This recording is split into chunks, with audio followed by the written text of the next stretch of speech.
Hi guys, welcome back to the podcast. This is the improvement season with myself, Steve Hall, and that's Hall. Everyone keeps taking the piss out of me and saying I say Steve Hall, and Pascal Floor. We are the Hall and the Floor. Mm-hmm. How are you doing, Pascal? I'm fine, but I'm also a little bit annoyed by people actually taking the piss out of your name. And that already annoys me. I don't know, but maybe this is because I'm the one who's actually replying to the comments over on YouTube. And I feel like they are talking to me. So, yeah. It's Hall. Hall. Who? So we were just talking about the fact that Pascal's dieting in 2 weeks' time, was it? 2 weeks, yeah.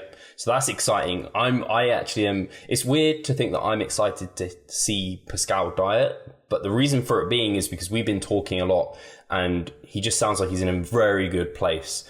So I don't know if you want to talk about kind of, how you're feeling. Are you excited for it? I know recently as well, you spoke to me on WhatsApp saying how you kind of moved around training sessions, being quite flexible with that. And that is kind of maintenance primer phase, as we call it, which is the best time to be that sort of thing. So have a little bit of a chat about where you're at now and why you're excited to diet.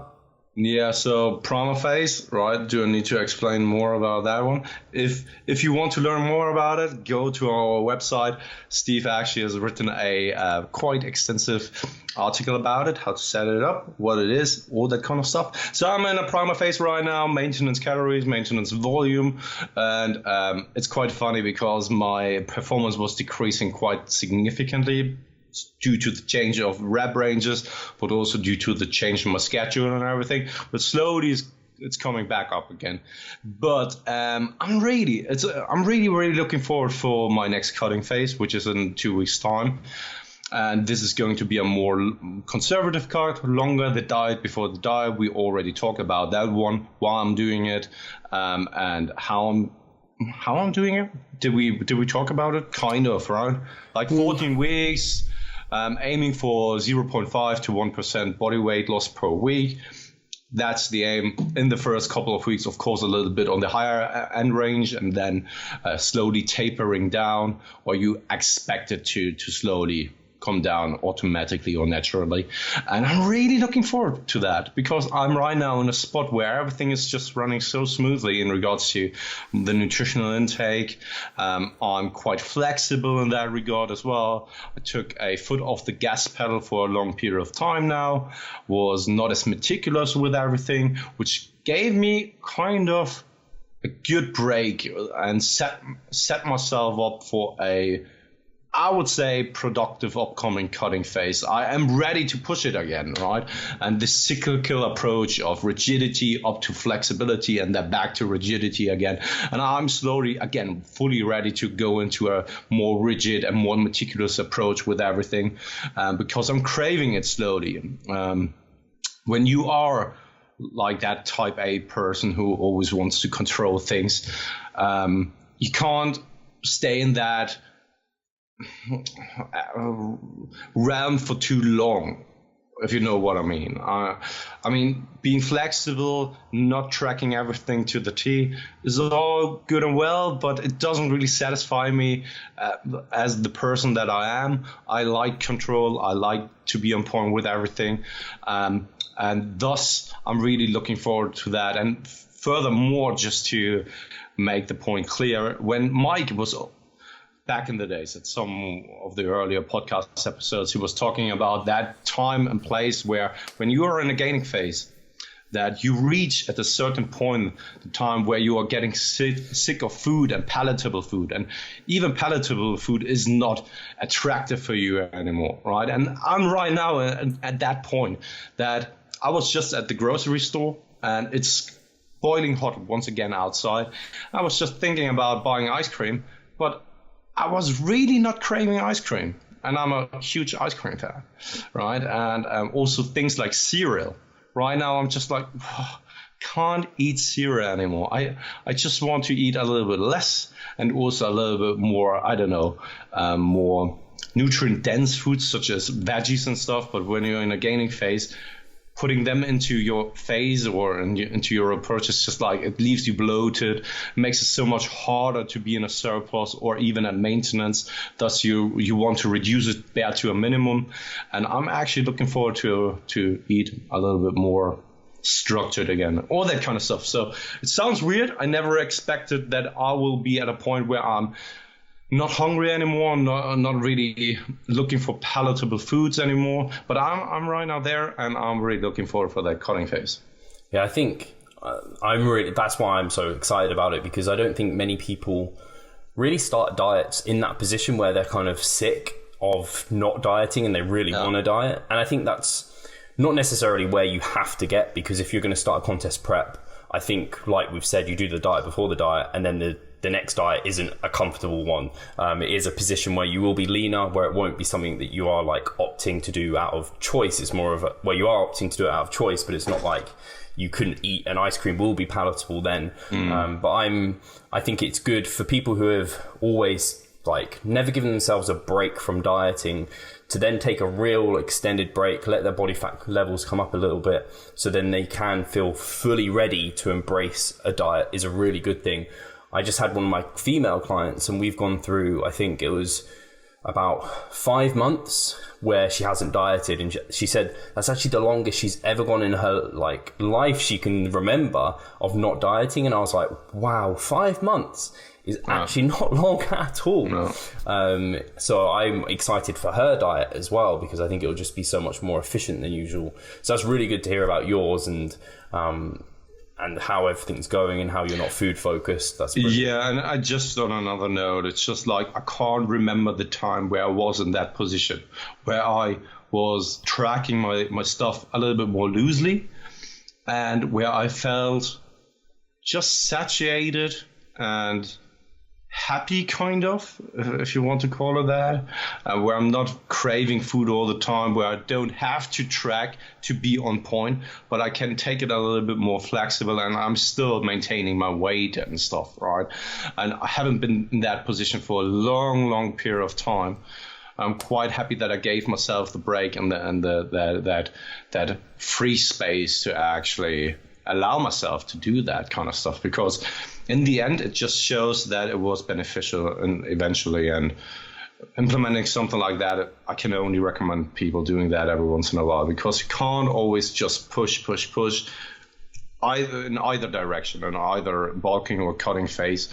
You can't expect that the body is able to keep up with your mindset in that regard all the time. Maybe you want to push it all the time. Maybe you have a strong will, but your body doesn't work like your mind. And at some point, it just needs a break every once in a while. Out of interest, Pascal, what's your maintenance intake roughly at the moment? It's about 3,500, I would say. Oh, that's so good. Yeah, but, I'm not sure mine's even quite that high. But I'm also fat, so that is, yeah, it needs to keep my body going, right? And do you know what you're going to chop off and immediately? Are you chopping off a large chunk or a percentage? Yeah, wait a second. I'll have it up here somehow or somewhere. Just give me a second. Nice, already set up.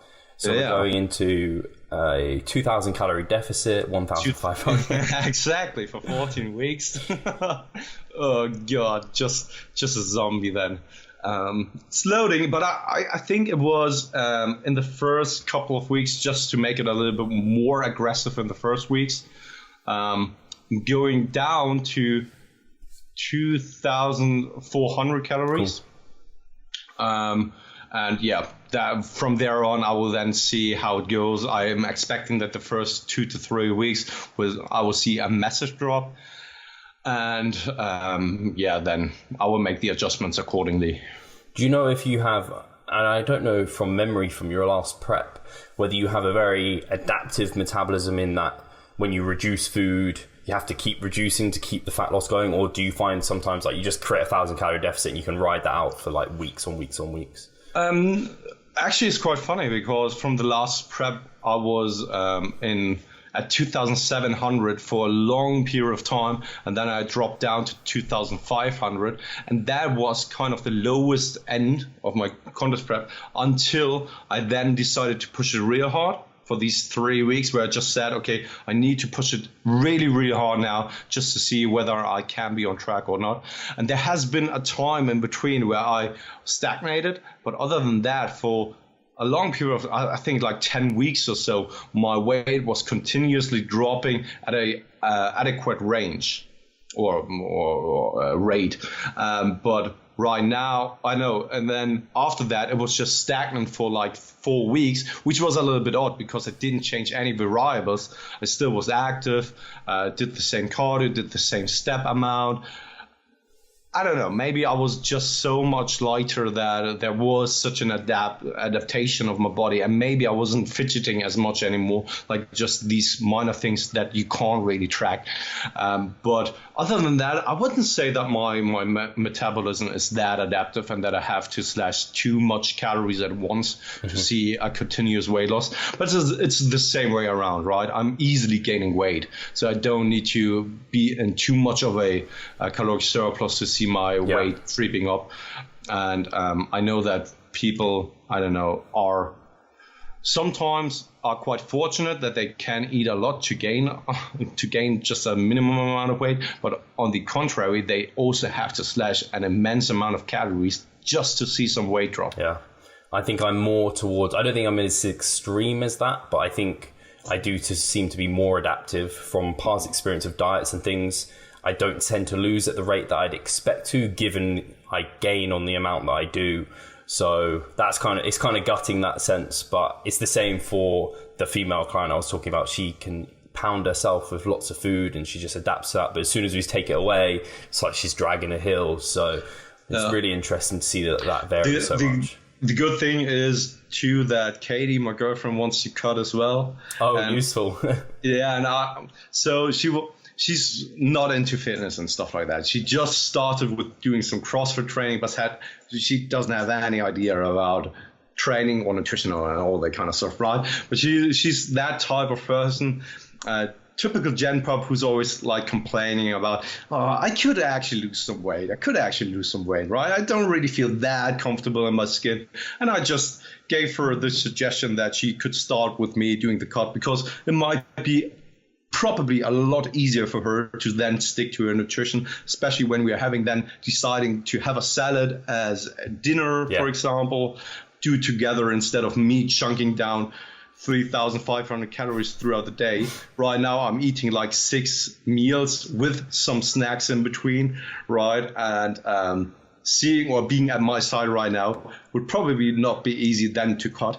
But then I just suggested it to her to then make it a little bit more convenient to her as well. Maybe that keeps me accountable as well, because when I'm falling off, I feel like I cheated on her as well then.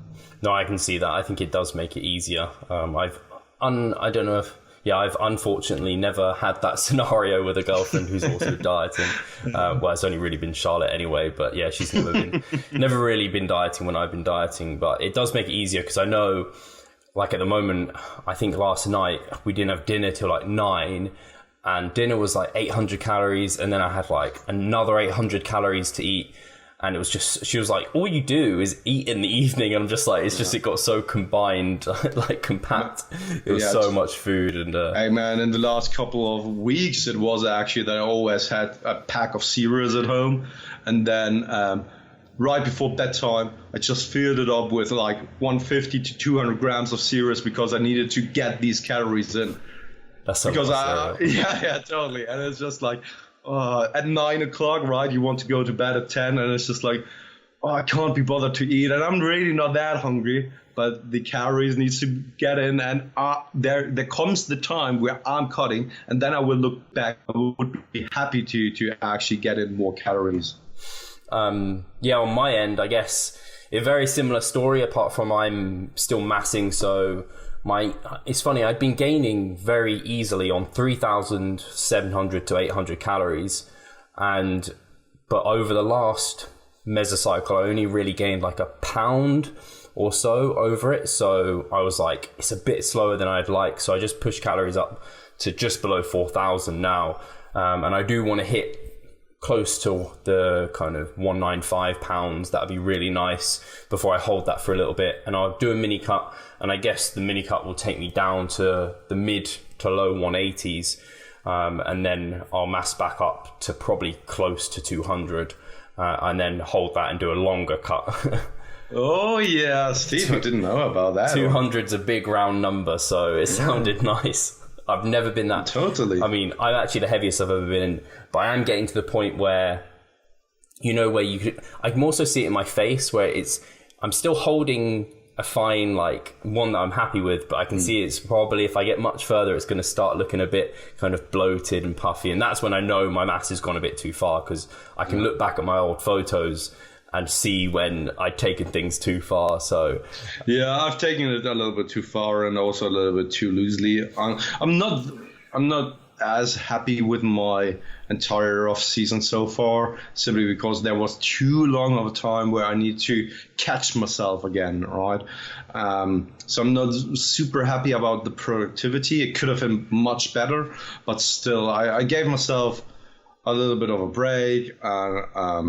I did focus on other things in my life. I also did change a lot in my training aspects. So how to approach exercises, how to execute in regards to the training in it for itself. I changed a lot. So there was still an improvement going on. And I can tell for sure that I gained a lot of muscle mass as well along the way. But it could have been better. But this is always something you will develop over time. And you are also evolving personally, but also physiologically. Yeah, I think it's always learning. Every single time we do these things, you're learning each step of the way. And that's actually, on a related note, I know people talk about the more advanced you get, the slower your rate of muscle gain. And I think that's, true, but your actual knowledge and your ability to train and be consistent and get optimized things, I guess, improves. So it's almost like, does it slow down, or do you just get that much more informed? Yeah. So I think that's quite, unless you're super informed from the get-go, which most people aren't, I find that quite interesting.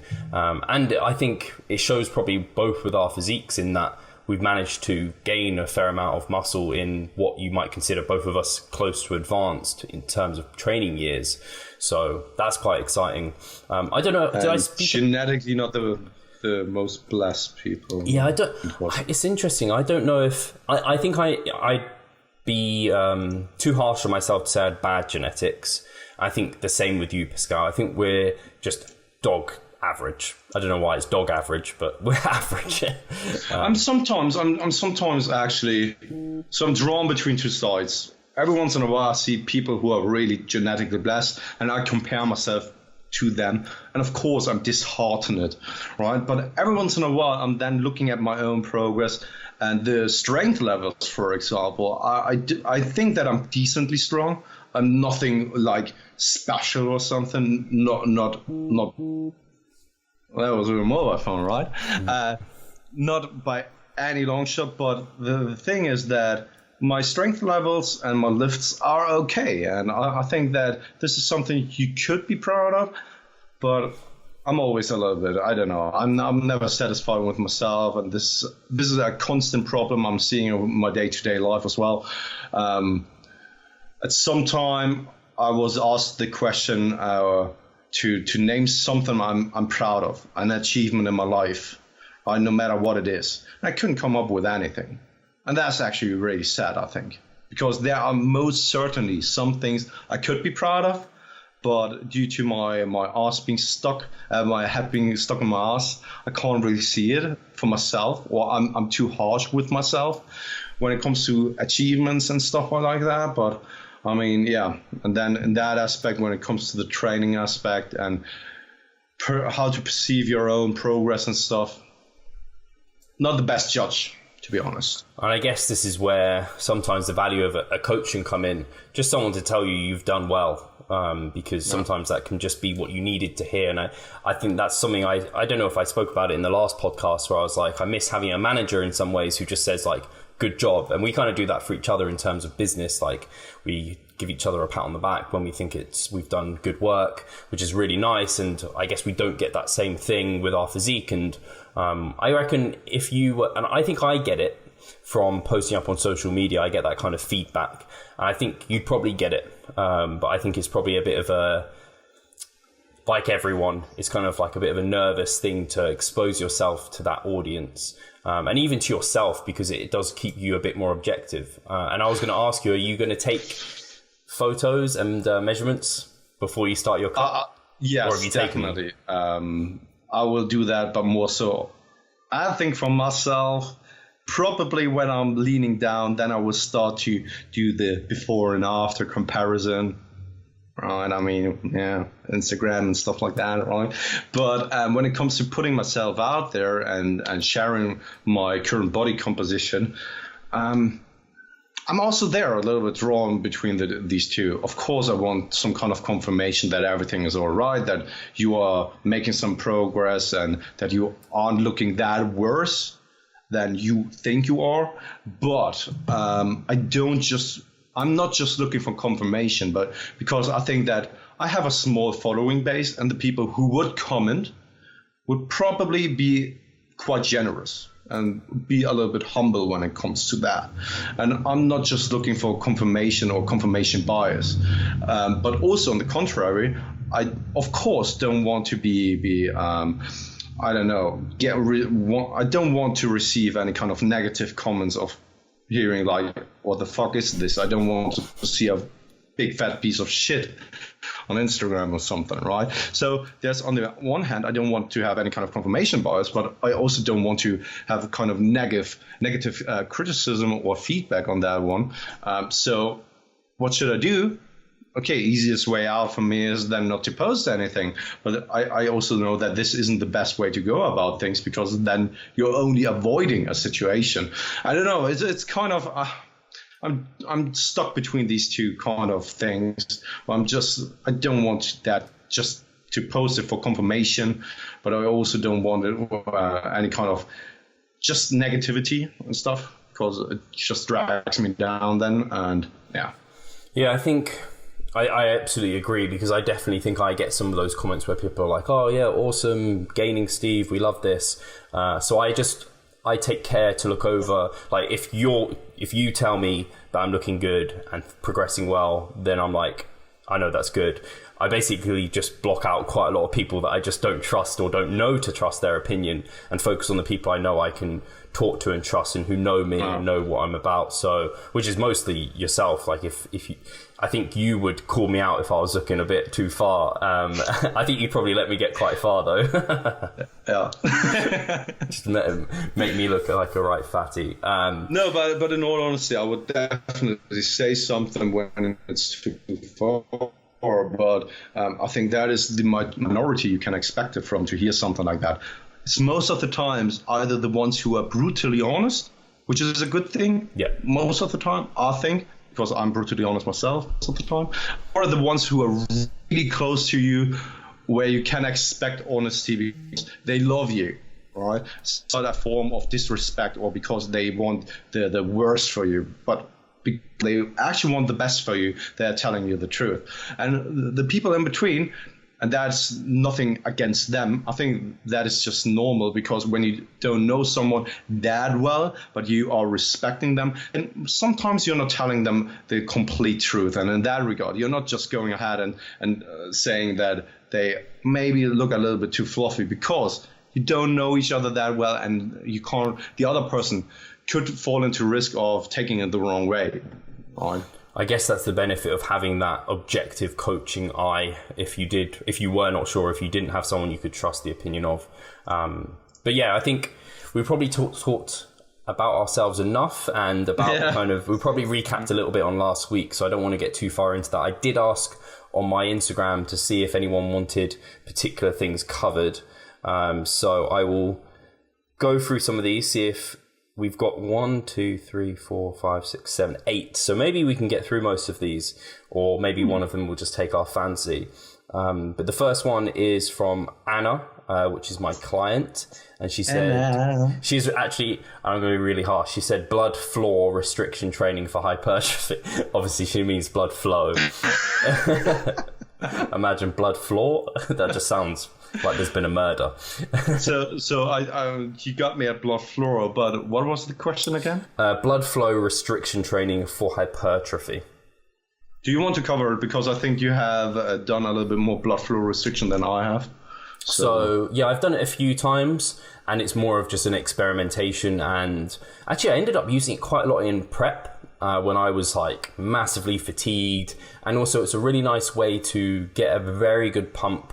And according to the literature, without the muscular damage that you might expect from doing other type of work, because the load is so low. However, I would take that data with a pinch of salt, because I've got some horrendous soreness from doing metabolite work before. Not metabolite, well, I have, but I mean from blood flow restriction training.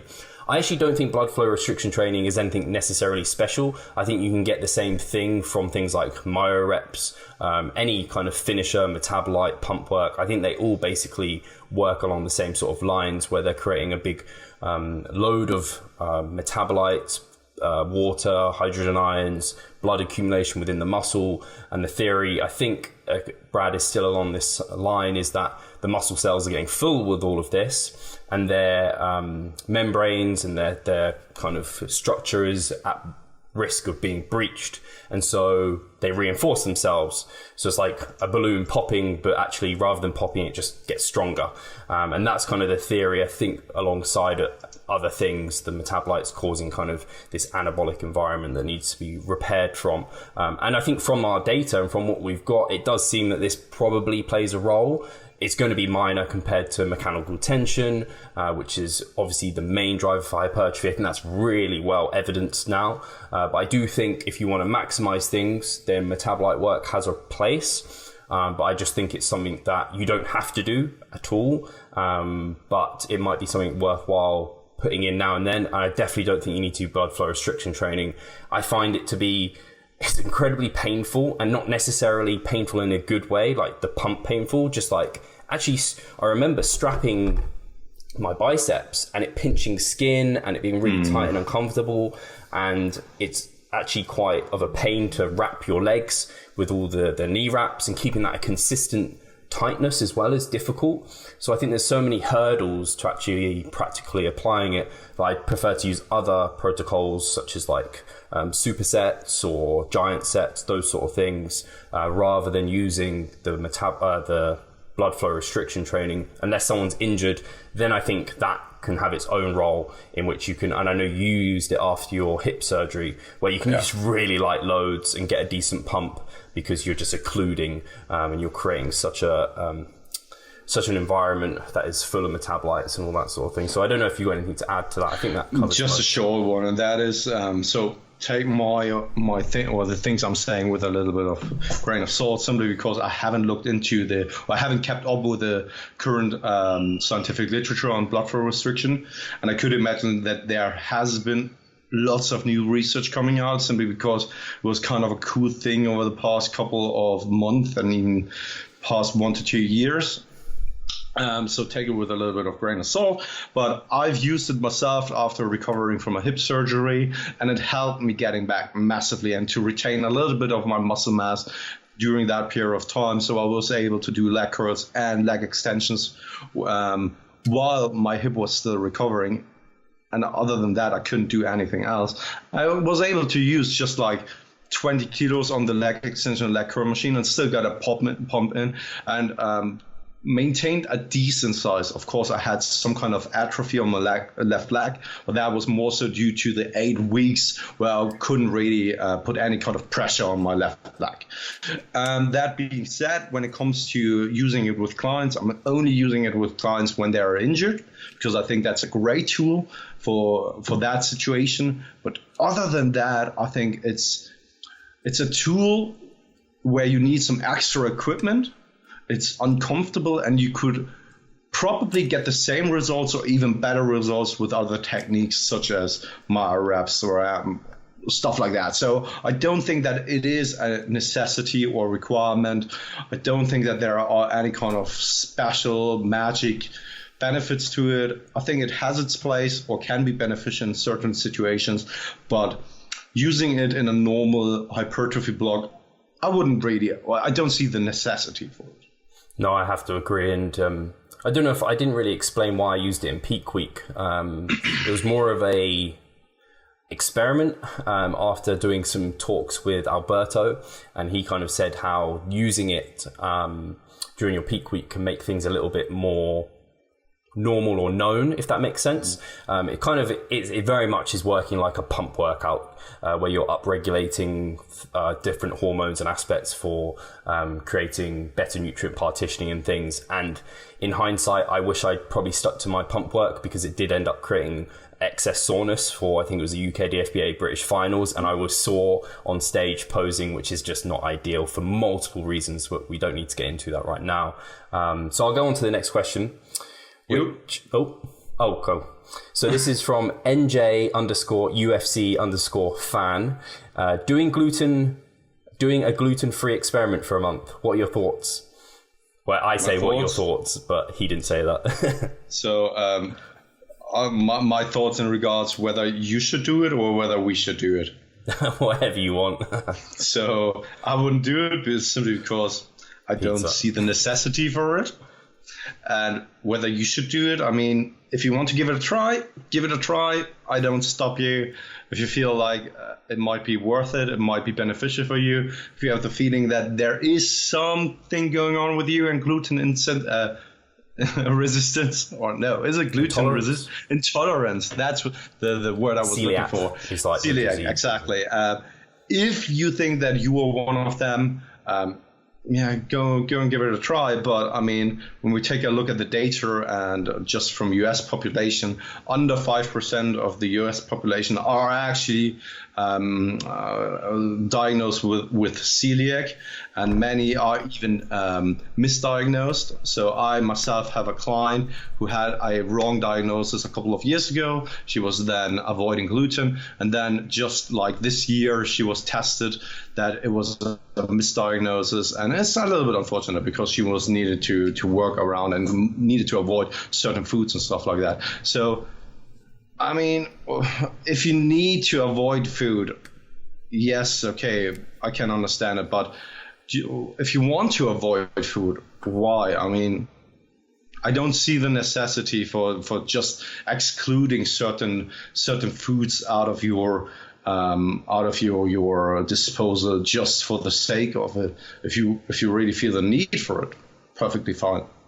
Yeah, I very much agree. It's not something that I've considered doing because I have no reason to believe that I have a gluten insensitive or sensitivity even, or have any sort of problems digesting gluten. As you might be aware, I eat a heck of a lot of pizza and I never get any issues after eating my beloved pizza. However, if you do eat something that contains a fair amount of gluten and you feel like it might be causing you a bit of an upset, then maybe trial for a month decreasing the amount or removing it and seeing if that helps you, because yeah, you might not be celiac, you could have a slight intolerance, but I think it is, for the most part, overdone. I think a lot of people think it can really upset your stomach and cause all sorts of problems, and normally it's wrongly diagnosed, like you said, Pascal. So, Yeah, I just wanted to say, it is just something that the industry got into and has seen a niche where they could actually make a lot of money out of. And I think it's more of a marketing thing than it is a true symptom or disease, if you want to call it that, for many people. For those who are truly celiac, it is a pain in the ass. I know a couple of people who are. Yeah. But for those who simply think that they are a little bit bloated because they ate bread, most of the time it's just imagination. Or they ate a whole loaf. Or something else. Oh, yeah, totally. I think anyone who is a celiac actually probably finds it infuriating that so many people claim to be it. But in other ways, if the demand's higher, they get more choice. But anyway, the next one, I don't know if we've covered this before on a podcast, is injuries from Scott Thomas, is injuries and having to take time out of the gym. So that was broad. Yeah, that is, I'm pretty sure that's all it says. Just make sure, yeah, just injuries and having to take time out of the gym. So I guess that's like, I think what you have to do in those scenarios, and actually I think we had a brilliant podcast a while ago with Mike, and he kind of talked about, if you've got an injury, generally it's one area that's injured, and that means you can train other areas, and then that's what you should focus on. It's quite funny because it was a question about from my end, actually, if I remember correctly. Oh, okay. I was asking due to my hip injury, and he was basically saying that Yes, it was. yes, now that you can't really train the lower body, then make use of that and train the upper body to its highest extent, because your systemic fatigue is quite lower because you're not training your lower body anymore. So you have the capacity to recover quickly and to actually do more volume, more higher frequency, all that kind of stuff for the upper body. And then once it is up there, you only have to do, once your lower body is recovered or your upper body is recovered, depending on what type of injury you're suffering from, you only need to bring that body part up to par with the other one, and that's all you have to do. But if you are really crippled, right, and I mean, there's that one picture where these people are lying in hospital setting with with the entire body covered. Yeah, totally. If you're not that type of guy, then you can always do something, right? Is it inconvenient? Absolutely. I've trained with my hip injury, right? The day after I was released of the hospital, I was in the gym and I was training my upper body.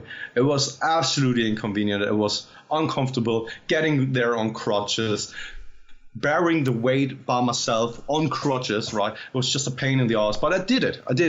And I think that it just paid off afterwards. And there's always something you can do. And all you have to do afterwards is just, once again, bring that other body part that kind of maintained or that you couldn't train up to par with the ones you pushed. Yeah, I think the only time I've really experienced this properly is after my head injury, in which I was in hospital for a long, long time. And I think when you can't actually train any body part, you're so fucking banged up. You have nothing you can, like, I didn't even think about the gym when I was in hospital. No. Like, I couldn't even really think properly, to be honest. No. And I think if you are in that beat up a state, then you won't even be missing the gym. But if you are at a point where you can think about missing the gym, then you can go in and train other body parts that have freed up recovery for them. What I would mention is, when we're talking outside of training, nutrition wise, do not diet. That's not going to help the situation. I know you didn't diet after you actually dieted for the operation and then made sure that you were in a slight surplus or maintenance during that period of time. Very, very wise. Far too many people diet for that time. And do remember that muscle memory is a real thing. Like, more and more evidence is coming on about that. So whilst you won't have been progressing in that time, the regression that you might have made will be very short term and you'll gain that back in no time. It's not going to be a long term thing.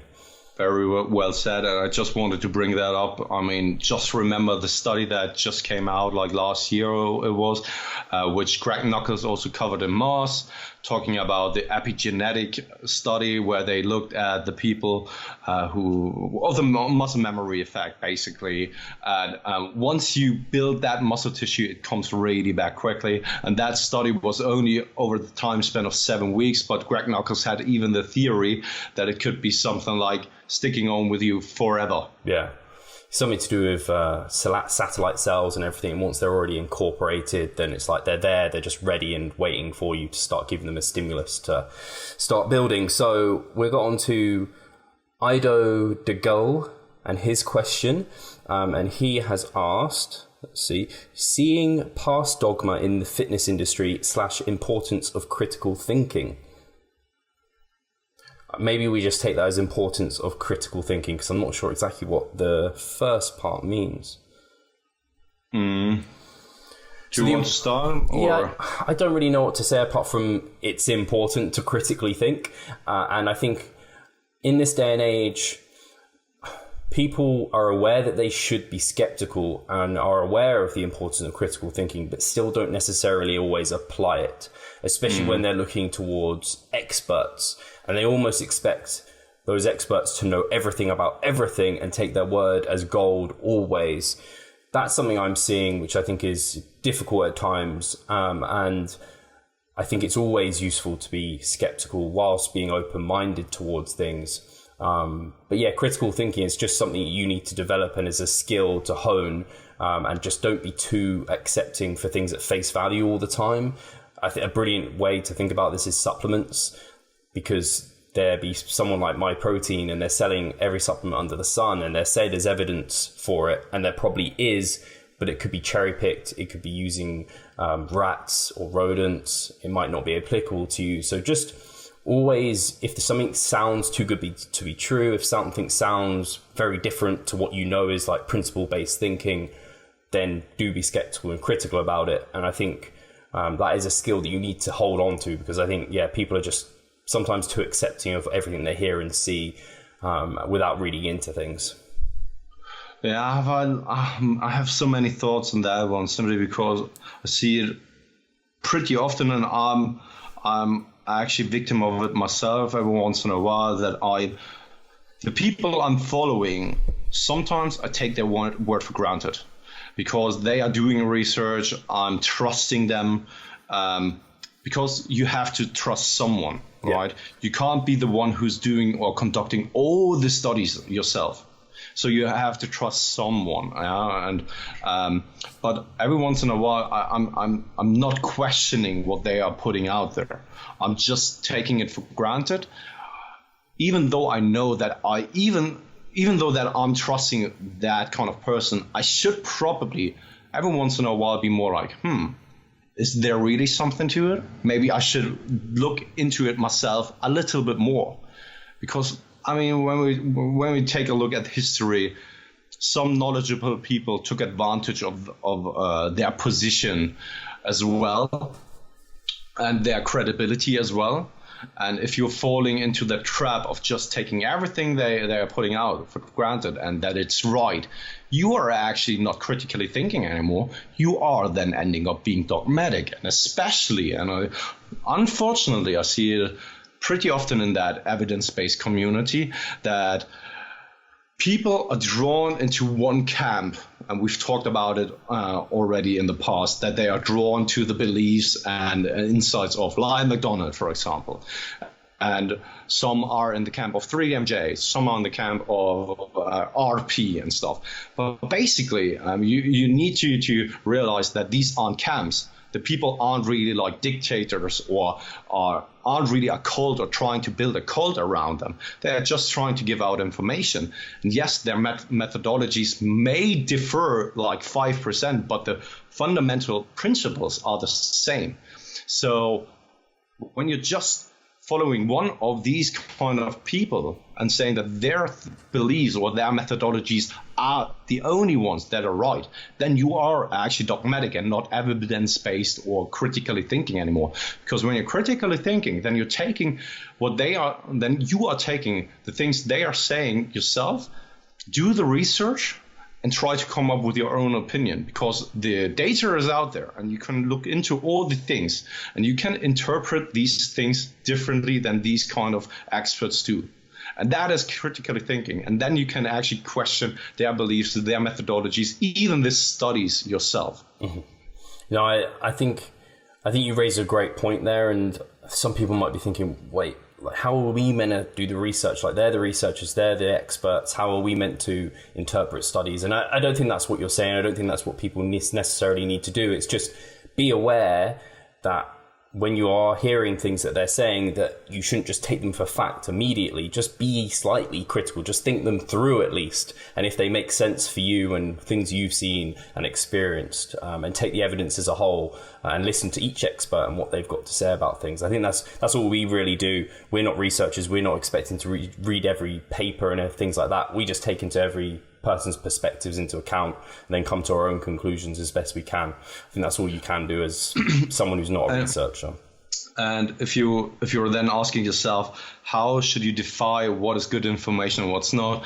I think a good starting point is always to see what most experts agree on, and then start from there and digging into the differences from there on, right? To then decipher, okay, what makes more sense to you? Because once again, the data is out there. If you want to dig, you can actually dig. Cool. Let's get on to Andrew. Wait, I'll read his name first. Oh, I can't see his whole name. Let me see. This is not very nicely done. So it's Andrew.NICH Niche 312. Is there that many other Andrew Niches? Anyway, so his question is cut phase to mass phase transition. Any ideal length of maintenance before switching? Cut phase to mass phase transition. Well, I think ideal length is always a little bit individual dependent. I know that some people just work fine going immediately into the other phase because they know their body so well. They are maybe not really in a position where they are tending to binge or anything like that. Is it the best approach? I have my beliefs on it. I think that a maintenance approach is never a sacrifice of time, never a downside or a detriment. I think that it always has benefits, but I also know that it is really individual dependent on how long it should be or what's the best length of a maintenance phase in between these two stages. Yeah, I think if I was to give some general guidance, I'd still need to give some context to each of those recommendations. So I think cut to mass in my head makes complete sense when you're at a position where that cut has got you to an unsustainable, unwanted to sustain state. So if you're post-comp, you're not maintaining that shredded look because you just wouldn't have any reason to, and you'd want to get straight into that mass for all the reasons of just getting body fat back up, feeling better. If you're going from a cut and you're looking to continue a cut, then you probably want to maintain rather than try and mass and then cut again because you're just putting yourself on a back foot. But if you're looking to cut and then mass, then yeah, I think you're right in that you could just cut and mass. It depends on the person and the way they've been training and what they're doing with things. But I very much agree that having that short period of maintenance 9 times out of 10 is probably setting you up for success more than not. If you're lowering down your body fat settling point a little bit, you're holding that lower point, whether you're lowering your training volumes, so you can be a bit more sensitive to the hypertrophy work when you're coming out. All of these benefits when you're kind of enabling yourself to not binge straight away and you're not going into a massive just, okay, I'm in a surplus now, so I'm going to eat the world. If you go through maintenance and you can actually practice maintaining that lower body fat, that might set you up for success going forward. And I think he actually asked the length of that maintenance phase if you're doing it. I guess, again, that will depend on where you're coming from and where you're going. If you're maintaining after a cut to cut again, it's good. It could be, I think RP's general recommendations are like 1 for 1. So if you've cut for 3 months, maintain for 3 months. I think for females, that might be a wise thing to do. For males, I think they probably get away with half of that, even less potentially. But in practice, I don't know many people that will do that. Will cut for 3 months, know that they want to cut further, but maintain for 3 months. I don't know many people that would actually do it. I'm not sure I would be able to. I don't need to, thankfully, but I'm not sure I would even be able to kind of maintain for 3 months knowing I want to cut. And I'm always, so when it comes to the recommendation of RP, I'm always thinking about whether it is a general recommendation, because I know that they are also working with people like CrossFitters and stuff like that. So it could potentially be that it's not directly or specifically for physique athletes. And I think it's just a little bit of a waste of time for physique athletes to stay at maintenance for 3 months or something. I don't see really the value or necessity unless you are coming, I don't know, out of a contest prep and you have plenty of time and you just need to recover. That would be maybe one scenario I could see that, but other than that, I think it's more of a general recommendation also for, I don't know, competitive CrossFit clients, powerlifters maybe, I don't know, something like that. Just to actually, the question was cut, maintenance, mass, how long would that maintenance be? And I think we're both in agreement that if you're going to do it, it's probably only going to be about a month. Yeah. So I think, and I agree, I think for the most part, I think in terms of the maintenance phase between 2 cutting phases, I think it's going to be really individual dependent in terms of like, how's your psychology, your physiology? Do you feel ready to diet yet? Like, honestly, I think that's something people have to ask themselves, because I think there will be some people that will need that 3 months. Totally. And what I'm going to do is basically a maximum amount of 8 weeks in between the diet and then the contest prep. Nice. Because I know that the second contest or the second dieting phase is the contest prep, and I have to push it hard. So I rather give myself a little bit more of time to recover from the first cutting phase to then push it hard. But other than that, if it's only a cut and then another cut, I think something like 4 weeks should be all right. Yeah. Cool. We have, how far are we? We're 50 minutes in, we've got 3 more, so we might not get to them all. But we'll answer Warren Troy and his question, or her question, it's probably a he though, because that's most of my audience. When you should increase intensity during the mesocycle while increasing volume? It's such a broad question. Yeah, totally. When it's just like so many things are just running through my head right now. So I can definitely say one thing, and that is the overreaching week, right? So the week right before the deload, there I might be appropriate just to bump up the volume and the intensity just slightly. But I mean, those two most of the time go hand in hand. When you increase one, you increase sometimes also the other. So when you're increasing the intensity, you're probably also increasing the total workload, the volume basically. So it basically also comes down to how do you define volume. If you define it by total workload, so sets times reps times load, then you're automatically increasing the volume by increasing the load on the bar. Yeah, I think the question's maybe a little bit confused, because when you think from week 1 to week 4 maybe in your mesocycle, I think we're pretty much, if it's a hypertrophy mesocycle, going to be increasing intensity, relative and potentially also absolute, and volume each week. Whether that's via sets, whether that's by additional just weight on the bar, or maybe you're doing an extra rep. But because you're progressively overloading from week 1 to week 2 to week 3 to week 4, and it's hypertrophy based, you probably are seeing a proportionate rise of both through the weeks for most exercises. So yeah, I don't. At least also that is something I'm always doing with all of my clients, that I'm progressing. So it is basically a triple progression through the intensity, so the RERs in our case, then the set numbers. I'm not increasing every single exercise by one set per week, just when it's appropriate and just step by step, and then a rep range where they can progress via reps as well. So yeah. No, exactly. Perfect. So Dean, and this is Dean who I competed against. Dean 110. Dino 110, sorry, is his Instagram. And he gave me my brilliant sofa that is in the flat. So thank you very much, Dean. And he has a Revive vest coming out to him soon. So thank you, Dean. So he said, go over the results from your recent Medi-checks. He said, I remember a few months ago you covered your first test. Did I talk about it last time? I think you did, that you were quite happy that you are in the mid-range of testosterone levels now. And so yeah, everything was pretty much absolutely golden. The only weird things, well, not weird, the only changes from last time was my cortisol was normal this time because I wasn't dieting. Last time it was really high. My insulin was 4, just under 4 last time, which is like pretty sensitive. You'd expect that first thing in the morning during a cut.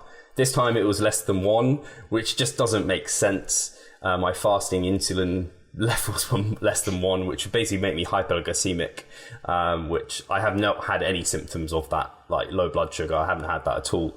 So, and then testosterone was from basically the low end of the range to now just basically mid-range for normal testosterone levels. So that's really all that changed. And what changed from that time to this time is I'm not dieting now. I'm actually in a mass phase. So my calorie intake and carbohydrates are way higher. My body fat is also higher. I think I weighed like 180 pounds when I got that done, whereas now I was in the 190s with more body fat. So that's changed, and I did actually start supplementing with a bit more vitamin D, and my vitamin D score barely changed. So I'm going to supplement with a little bit more vitamin D and just see if that helps. That was advice from Broderick. I increased my salt intake, but I don't think that really had any impact on my scores that I can see. And I started eating more beef. My iron did go up slightly, but not by much. I basically started eating beef, but then also stopped eating spinach. which is both have iron, but the beef probably has quite a lot more. So yeah, that's all that really changed. Not much. Just seen recently a post by, I have no idea who it was. Untitled maybe? I don't know. Someone posted about spinach actually not being high in iron at all. Oh. It's kind of a misconception, but from Popeye. Yeah. Yeah. Popeye. Yeah. Yeah, of course. Popeye. We have Popeye in Germany as well. No, but I heard it. So, well, I read it. I think Nutrition Tactics, which is from Jon Trommeling. Yeah. So yeah, just shout out to spinach not being high in iron. And actually, on a related note, Pascal, are you getting blood work done before you start prep, or at any point? Are you planning to? I should actually get blood work done. That might be a good idea. And the good thing is, Katie's mom is a doctor, so I could easily go to her and get that's so good. Get my blood work done. So that might be actually a good thing to do. You won't get any weird insulin readings because it's a prick test at home. Yeah, totally.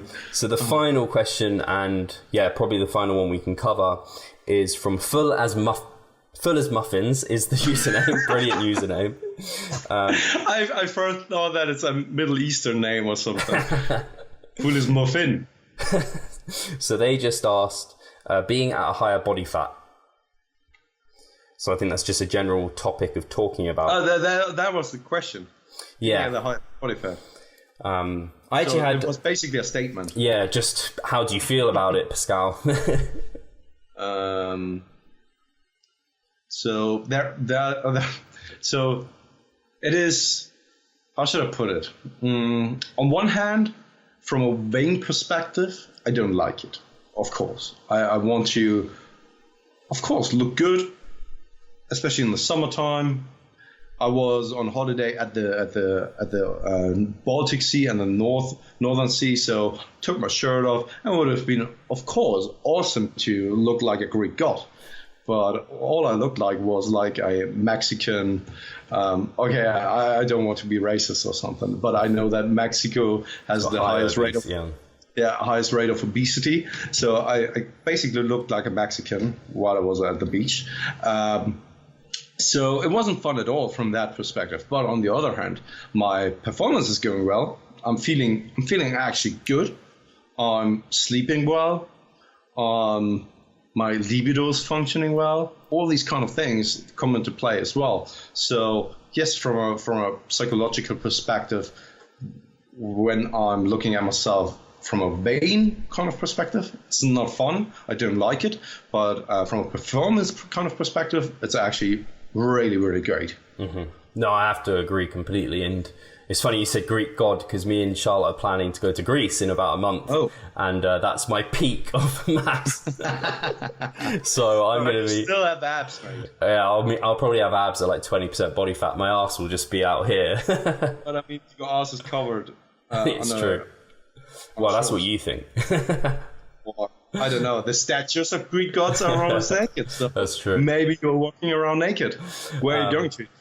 We haven't actually planned that far. We will go to Athens, though, but we probably won't spend the majority of time there because I've not heard it's the nicest place to spend ages. I don't know, but I've been to Athens in 2015, and even though that it has been such a long time between the bankruptcy of Greece and the time I've been there, you could still see a lot of the impacts and influences that bankruptcy of the country had on especially the major city of Athens. You could see it everywhere.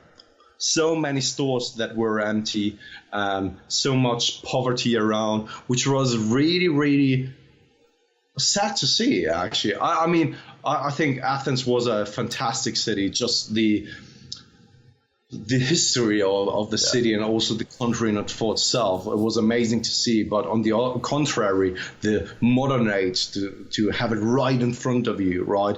It's also it's interesting, none of the less, but also you can, because the bankruptcy and all the financial crisis was kind of a little bit further away. You really didn't feel the impact too drastically, right?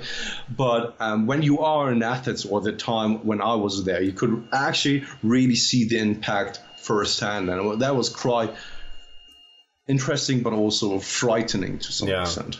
Yeah, they've been going through a lot recently as well. So that'll be interesting. But yeah, I mean, I only concur with all your comments in terms of just performance being better.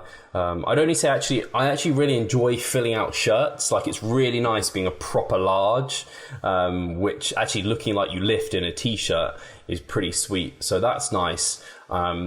And I think for the most part, the pros weigh out the cons, and you have to, each phase that you go through as a physique competitor or someone trying to transform their body composition, there's pros and cons with each of them, and you just have to embrace each and every one. So that's really what you have to try and do. Yeah, no, totally. And what do I want to say? Yeah, so in regards to filling out shirts, when you push it that far that your insert belt, so your lifting belt, isn't fitting properly anymore, you know that you took it too far. Now, so my insert belt was always on the top notches, but ever since I bulked, it is really on the last two notches. Oh dear. And I can't push it any further, because otherwise I have to buy a new lifting belt. And yeah. Is yours a small? It must be a small. No, it's a medium. Medium? Yeah, I have wide bones, wide hip structure. I think I do as well. No, that's just my excuse. I use that as an excuse. I have big hips. That's why I have to push them so far back when I do any pose. Get them out the way. Talking of Inzer belts, I'd been on the smallest hole, my medium belt for prep. I got to that, and I've been one off that ever since. And it's only now becoming almost like I almost can't get there. But I can't commit to the next hole. I don't want to commit to it yet. The good thing is that I have a lever belt, so it's a little bit easier to tighten it, because I think you have a prong one. Yeah, right? I have to yank myself. Yeah, so when you're getting really fat, I think it's a little bit harder to put it on than with a lever belt, because I mean I can still suck in the air in my stomach and then close it, right, and then the fluff is just spilling over the belt. Which is already is. I mean, who am I kidding? It's funny. I can wear it. I have 2 leg days where I wear it. One of them I have 1 meal before it, and it fits like pretty comfortable. The other one I have 2 meals before it, and it's like, fuck. That's so why I'm training in the morning fasted, because otherwise I couldn't fit my belt on. Brilliant. Right. I think we pretty much, we covered all the ones I could see. We'll probably get a load through. Maybe we can cover those another time. But want to thank everyone for shooting those across. Hopefully you've enjoyed it. And if you like the kind of, if we can't think of any topics we particularly want to cover, we can always ask on Instagram like that. I kind of enjoyed going through those. So if people like that, do comment below. If you didn't like it, again, comment below, give us feedback. But otherwise, I want to say thank you for tuning in, and we'll catch you soon. Cheers, guys.